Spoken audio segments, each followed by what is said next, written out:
Je suis fier d'être à la tête d'un grand mouvement populaire qui s'emploie à rendre à la France son honneur et sa grandeur.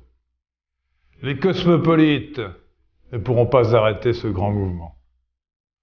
La force du peuple français les obligera à reculer.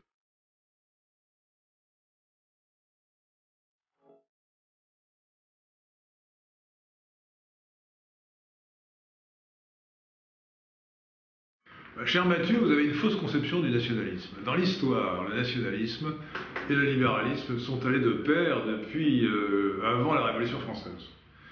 Et la nation n'est pas l'État. C'est le socialisme qui confond la nation avec l'État. Et le socialisme national ou le national-socialisme est une déviation du nationalisme. Qu'est-ce que c'est que la nation? C'est un être de chair et de sang. La nation, dont le mot vient de naissance, elle est constituée des vivants, des morts et de ceux qui vont naître. Donc elle est constituée d'hommes, d'êtres de chair et de sang, et pas de l'État. L'État n'est qu'un instrument au service de la nation. Le vrai nationalisme ne confond pas la nation avec l'État. Et la liberté de la nation, c'est la souveraineté, et elle est forcément conjuguée avec la liberté individuelle. Sans la liberté individuelle, il n'y a pas de vrai nationalisme. Donc je ne vois absolument aucune contradiction entre le nationalisme et le libéralisme. À ceci près quand même qu'un libéralisme extrême peut rentrer effectivement en contradiction avec les intérêts nationaux. Mais en matière de philosophie politique, il faut faire des synthèses qui reposent sur certains compromis. Si l'on prend comme seul principe la liberté individuelle, on tombe dans des excès qui relèvent de la folie,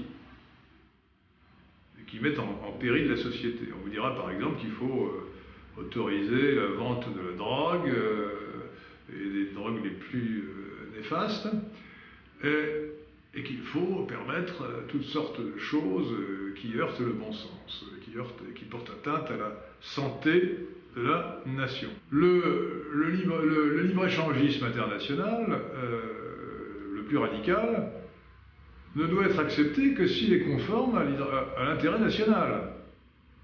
Or, il s'agit d'une question de théorie économique, mais je suis persuadé pour ma part que les arguments anciens de Frédéric List, ou plus récents de Maurice Allais, sur la nécessité d'un certain protectionnisme, sont valables. Il ne faut pas fermer la nation à l'échange international, mais il faut préserver un marché national suffisamment protégé pour que se crée une culture économique nationale qui permet à l'État, qui permet à la France, pardon, à la nation française de développer son économie, de développer son industrie, de garder son industrie, au lieu de la laisser être balayée par les vents mauvais d'une concurrence internationale débridée. De même, sous prétexte de liberté individuelle, certains voudraient que nous ouvrions nos frontières à l'immigration. Il y a donc un libéralisme qui est cosmopolite. Le cosmopolitisme, qui s'appuie sur ce libéralisme dévoyé, veut l'abolition des frontières. Le nationalisme défend les frontières, non pas pour qu'elles soient toujours fermées. Les frontières, c'est une porte. Une porte peut être ouverte ou fermée. Mais si on aime sa patrie, on défend ses frontières. Et la frontière, c'est d'abord la frontière physique, qui permet d'arrêter l'immigration quand elle est malvenue, qui permet d'arrêter les importations si elles sont excessives, qui permet d'assurer la sécurité en même temps que de protéger l'identité de la nation. Et puis, il faut penser à ce qu'on peut appeler les frontières mentales, les frontières morales. Tout ce qui fait qu'il y a une différence entre le vrai et le faux, entre le beau et le laid, et entre le bien et le mal. Et ces différences, elles sont en grande partie, sinon en totalité, enracinées dans les traditions dont nous avons hérité, et qui constituent notre identité. Le cosmopolitisme qui se conjugue avec un certain libéralisme veut abolir aussi ces frontières mentales ou morales ce qui conduit au mariage homosexuel, au honneur dégénéré qu'on appelle l'art contemporain, à la théorie du genre, et à toutes sortes d'aberrations de ce genre, si je puis dire, qui portent atteinte à tout ce qui constitue le tissu social. Le nationalisme bien compris est nécessairement libéral. Le libéralisme bien compris est nécessairement national. C'est pour cela que je me réclame du national-libéralisme, qu'on peut appeler, si vous préférez, le libéralisme national.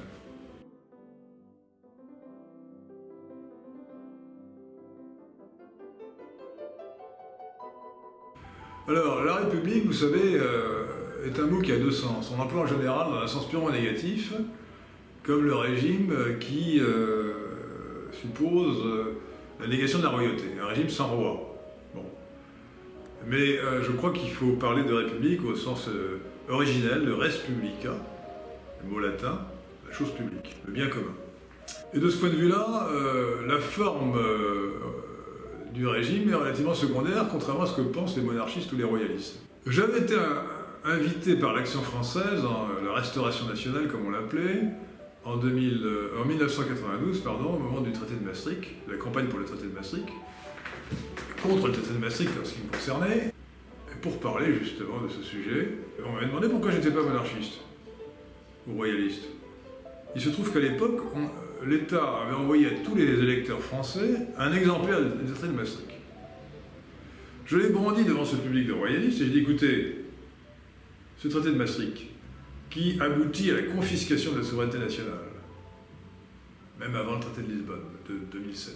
Il a été signé par tous les chefs d'État et de gouvernement, dont la reine d'Angleterre, le roi d'Espagne, le grand-duc de Luxembourg, le roi des Belges, la reine des Pays-Bas, la reine du Danemark, le roi de Suède, tous monarques héréditaires. À quoi ça sert d'avoir un monarque héréditaire s'il signe un traité qui porte atteinte au principe de la nation qu'il est censé défendre et représenter?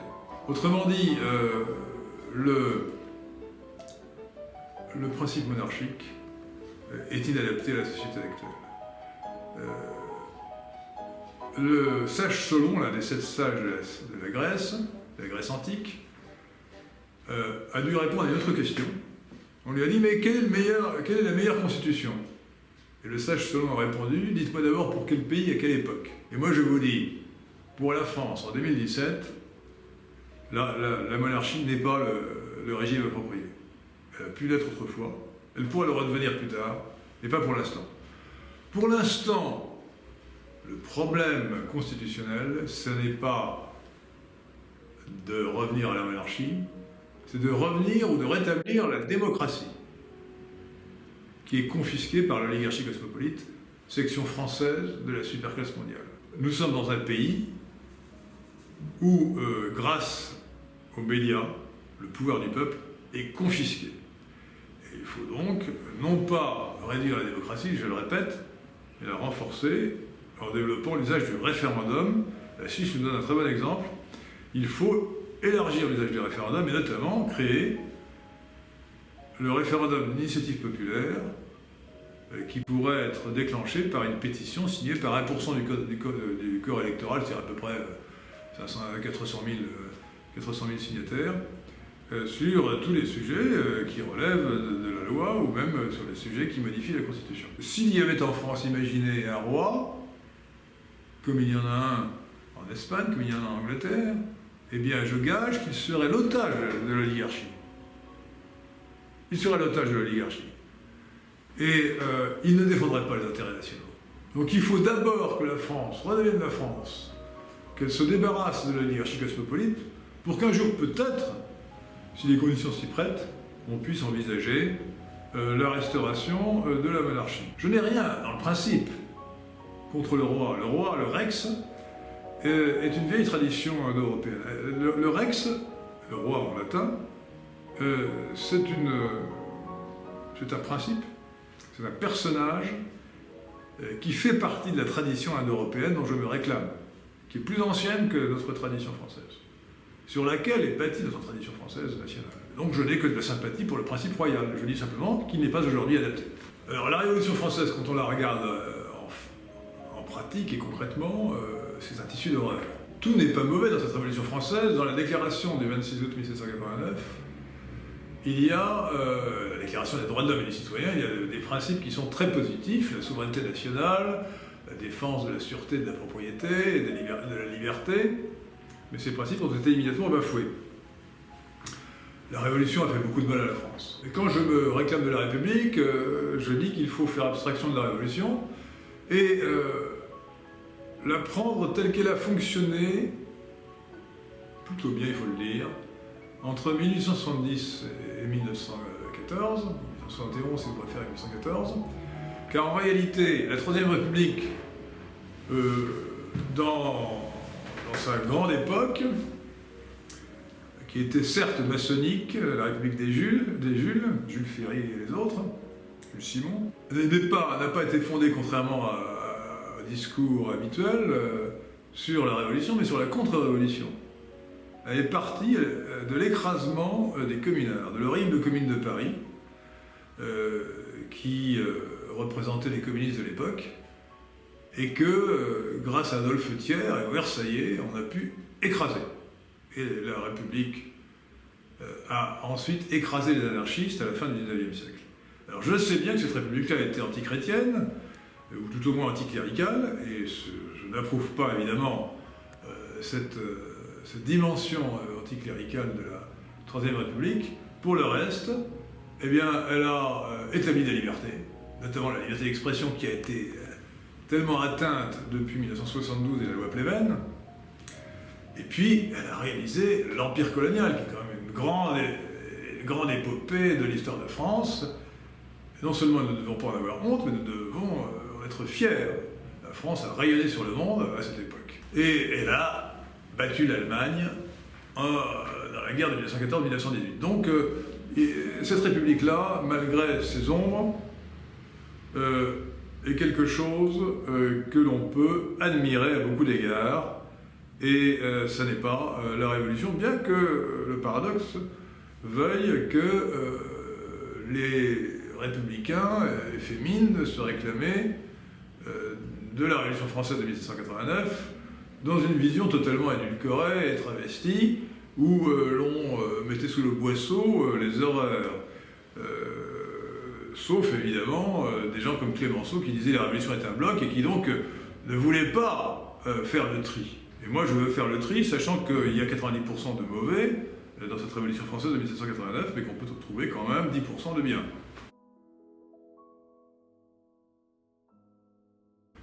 J'ai de la sympathie pour les libertariens. J'ai un ami qui s'appelle le professeur Bertrand Lamenissier. Ce sont des gens enthousiastes et sincères, mais je dis d'abord que les principes de cette idéologie, ou de cette philosophie politique, sont inconsistants. Ils posent des principes, ils prétendent démontrer une doctrine de manière purement rationnelle, sans faire appel aux traditions. Le vrai libéralisme, justement, dont je me réclame, c'est celui de Burke à l'origine, Edmund Burke, Réflexion sur la Révolution de France, que je vous conseille d'ailleurs, qui est un livre fondamental, celui de Hayek, Friedrich August von Hayek. Le droit naturel dont se réclament les libertariens avec beaucoup d'autres est une fiction. Il n'y a pas de droit naturel en dehors des traditions. On peut, par la raison, démontrer absolument tout ce qu'on veut, le communisme comme le libertarianisme, ou le libertarisme. Les principes qui se veulent rationnels, qu'invoquent ces libertaires, qu'on appelle libertariens par un mot franglais, ne tiennent pas debout à mes yeux. On est dans le sophisme, dans le paralogisme au minimum. Et les conséquences de cette théorie sophistique sont partiellement désastreuses si on les conduit jusqu'au bout. Je pense que l'avantage de cette école de pensée, c'est qu'elle permet de réaliser des exercices de pensée, justement, des exercices intellectuels, pour se rendre compte de ce qu'on peut tirer de la notion de liberté. Mais on voit très bien que la notion de liberté devient folle quand on la pousse jusqu'au bout. Par exemple, lorsque les libertariens nous expliquent qu'il faut supprimer l'État. Ce n'est pas une utopie, contrairement à ce que beaucoup pensent. L'anarchie, ça existe. Mais qu'est-ce que c'est qu'un un pays sans État? Ben, c'est un pays où il y a la guerre de tous contre tous. Ça existe. Ça a été pendant quelques années le Liban, c'est aujourd'hui la Somalie. L'État peut être excessif, et il est en France excessif. Il envahit la société. Il n'empêche qu'il n'y a rien de pire qu'une société sans État. L'anarchie. Il vaut mieux encore la dictature que l'anarchie.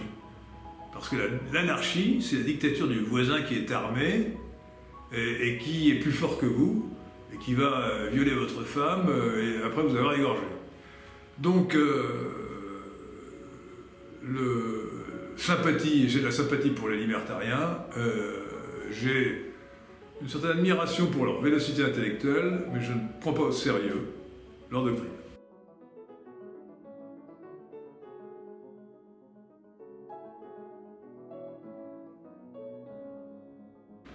Eh bien, je crois que cette affirmation de Liket Topolino est fausse, et elle est expérimentalement fausse parce qu'on a l'exemple justement de la Suisse. Alors, je peux donner quelques exemples. En Suisse, vous savez qu'il y a le référendum d'initiative populaire, on appelle ça la votation.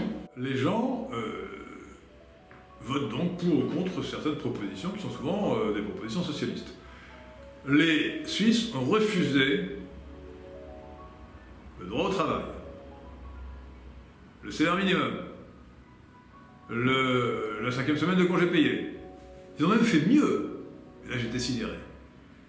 Et il y avait une votation intitulée « Mettre fin au privilège des millionnaires ». Car il se trouve que la Suisse attire les gens très riches du monde entier en leur proposant un régime fiscal très intéressant. Donc, les gens très riches qui paieraient beaucoup d'impôts s'ils habitaient ailleurs viennent en Suisse. On le sait, beaucoup de Français, notamment des sportifs, s'installent en Suisse pour payer beaucoup moins d'impôts parce qu'ils négocient avec l'administration fiscale suisse ce qu'on appelle l'imposition par la défense ou le forfait fiscal. Et ils payent beaucoup moins d'impôts que s'ils étaient ailleurs qu'en Suisse. Et donc ils ont effectivement, en tant qu'étrangers, un privilège fiscal. Et donc les socialistes ont dit c'est scandaleux, on donne un privilège fiscal aux étrangers.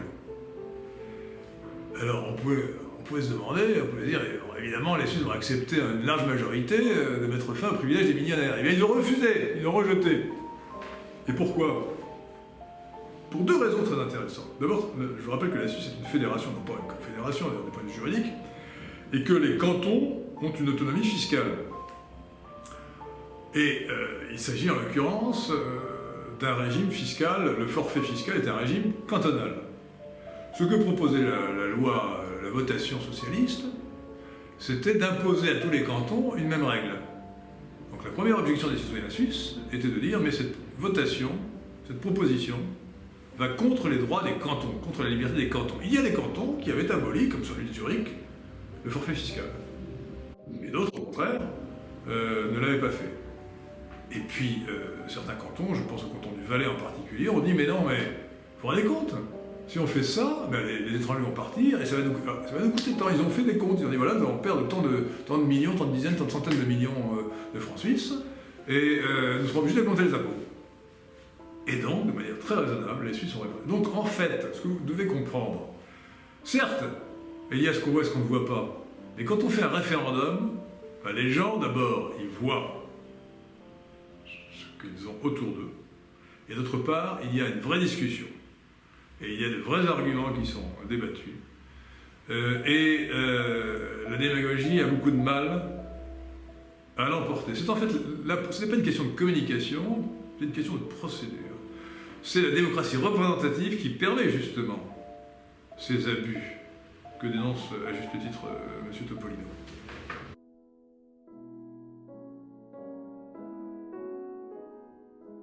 Les protectorats. J'ai toujours dit, j'ai beaucoup de sympathie pour les territoires d'outre-mer, ne voyez nulle hostilité, ni mépris, ni haine, je n'ai que de l'affection pour les territoires d'outre-mer et pour ceux qui y habitent.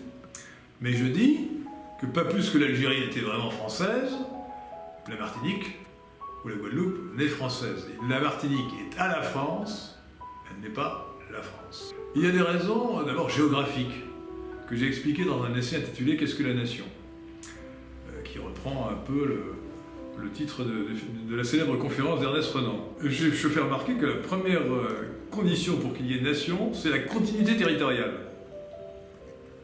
La Nouvelle-Zélande, qui est peuplée d'Anglais, de Britanniques, par une petite minorité de Maoris, donc de Polynésiens, s'est détachée de l'Angleterre, non pas parce qu'il y avait une différence culturelle insurmontable, mais parce que elle était trop loin.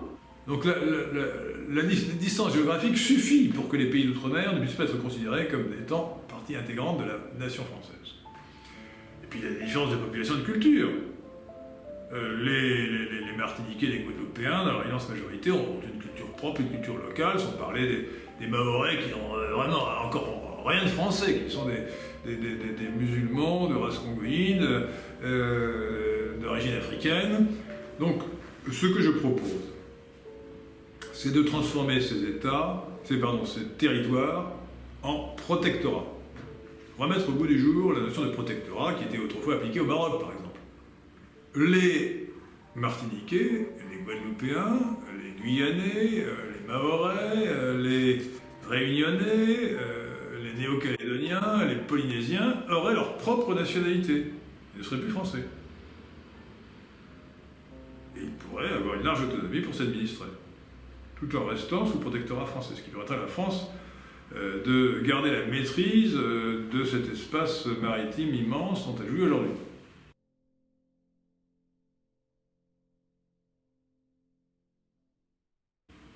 Écoutez, j'ai beaucoup lu de livres d'économie et les auteurs dont je me réclame le plus sont les auteurs de l'école autrichienne.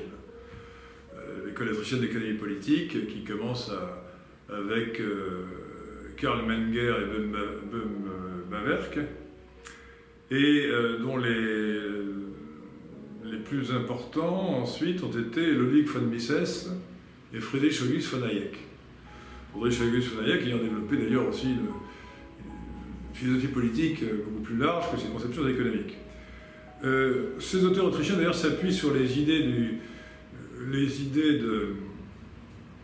de l'économiste suédois du début du XXe siècle, Knut Wicksell, qui a le premier compris le fonctionnement du cycle économique qui aboutit à la crise. Et je crois que ces auteurs de l'école autrichienne, qui est d'ailleurs aujourd'hui très représentée dans le monde, surtout aux États-Unis d'ailleurs, mais aussi un peu en France, sont sans doute les plus proches de la vérité scientifique en matière d'économie, et ils ont le mérite de combattre ce que je trouve les aberrations de la pensée macroéconomique, aussi bien d'ailleurs celle des keynésiens que celle des monétaristes, qui en vérité ne sont pas si différents. Les keynésiens et les monétaristes, donc issus de la pensée de Keynes, 1936, la théorie générale de l'emploi de l'intérêt et de la monnaie, croient qu'on peut comprendre l'économie en traitant des quantités globales. Mais la véritable économie, ce n'est pas la macroéconomie, c'est la microéconomie.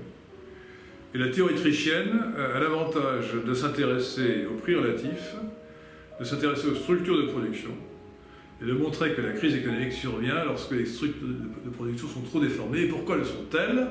Parce qu'il y a, et ça c'est la théorie de Wicksell, il y a un écart qui apparaît entre le taux d'intérêt naturel, celui qui permet l'équilibre à long terme de l'offre et de la demande d'épargne, et le taux d'intérêt du marché. La tendance, pas seulement des États, la tendance des banques, est de faire trop de crédit, parce que c'est le crédit qui leur apporte de l'argent, et donc de faire baisser le taux d'intérêt au-dessous de ce qui devrait être. C'est d'ailleurs pour ça que si on pense que l'analyse de Wicksell, Mises et Hayek est la bonne, eh bien on peut s'attendre à une crise économique qui sera encore plus sévère sans doute que celle que nous avons connue en 2008. Parce que les banques centrales ont une politique extrêmement dangereuse consistant à faire fonctionner la planche à billets. Ce qui va dans l'autre sens, ce sont les innovations économiques qui permettent évidemment de soutenir la croissance. Mais je suis inquiet pour l'avenir à cause justement de ces politiques économiques mises en œuvre sur la base de théories qui sont dangereuses, qui sont les théories keynésiennes et monétaristes. Je rejette corporatisme d'autrefois, comme je rejette aujourd'hui les privilèges syndicaux. Que les salariés s'associent, je le veux bien, mais je ne vois aucune raison pour que les syndicats aient des privilèges qui ne seraient pas accordés à n'importe quelle association. Le corporatisme ou le syndicalisme privilégié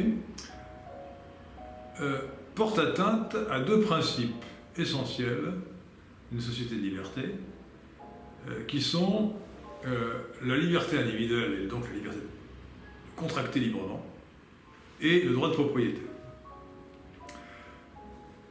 Il y a donc dans le corporatisme non seulement une atteinte à des principes qui sont des principes éthiques, mais également une atteinte aux règles de fonctionnement de l'économie libre et donc d'une économie prospère. Le corporatisme est une forme de restriction économique, est une forme d'organisation économique qui porte atteinte au développement des forces productives et qui aboutit à appauvrir le pays. C'est pour ces deux raisons, de principe éthique et de réalisme économique, que je rejette le corporatisme.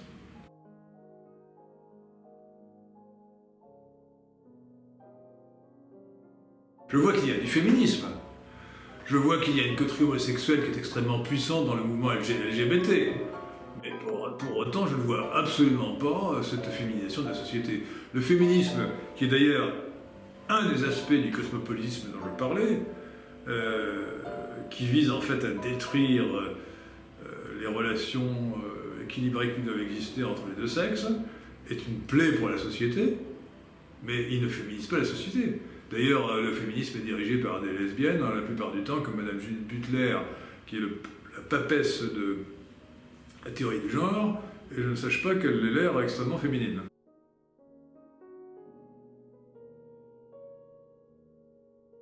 Il est double. D'une part, il ne faut pas être frileux devant le progrès de la science et de la technique. Il faut s'en réjouir, et il faut en tirer profit, et je ne pense pas un seul instant que M. Benoît Hamon ait raison lorsqu'il explique que le robot va mettre fin au travail humain, que nous avançons vers une société où le travail humain va se raréfier parce que les robots vont remplacer l'homme. C'est une vieille histoire, vous savez, à chaque fois qu'on a fait un progrès technique, les gens s'y sont opposés en disant que ça allait réduire l'emploi. On cite toujours, à juste titre, les canuts de Lyon qui cassaient les métiers jacquards parce que leurs emplois disparaissaient. J'ai cité tout à l'heure des économistes récents, mais j'aurais pu citer dans les économistes que j'admire, deux économistes français.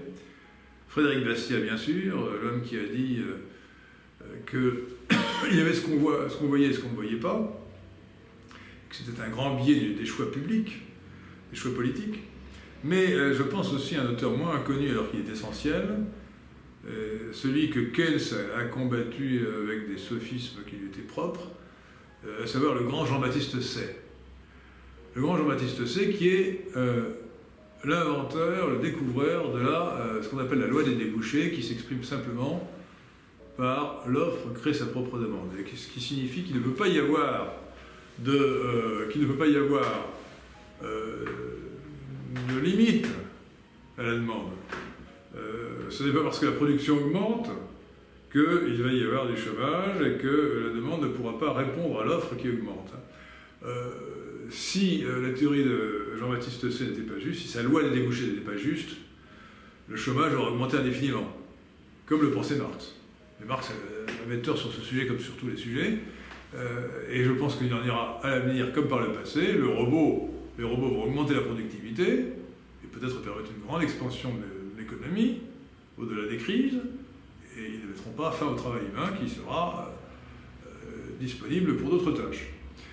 Donc qu'il s'agisse d'intelligence artificielle, d'informatique, de télématique, comme on disait autrefois, d'électronique, de robotique, de biotechnologie, il faut avoir une vision positive. Maintenant, il faut éviter, c'est la deuxième chose, le deuxième aspect des choses, les apprentis sorciers qui porteront atteinte à la nature humaine. Je ne crois pas que l'homme soit en état, dans un délai inconcevable, de créer le monstre de Frankenstein. Mais on peut déjà, par des techniques de clonage, par des techniques de manipulation génétique, porter atteinte à la nature humaine, et de même que je suis contre l'avortement parce qu'il faut protéger l'enfant dans le ventre de sa mère, de même je pense qu'il faut interdire toute atteinte à l'identité de l'homme par des manipulations génétiques.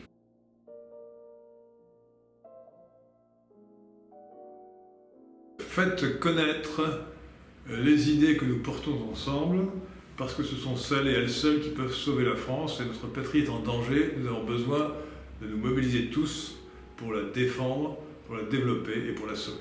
Merci. Je vous invite à mettre un pouce bleu sur cette vidéo pour la partager et à vous abonner à ma chaîne si ce n'est pas encore fait. Je compte sur vous.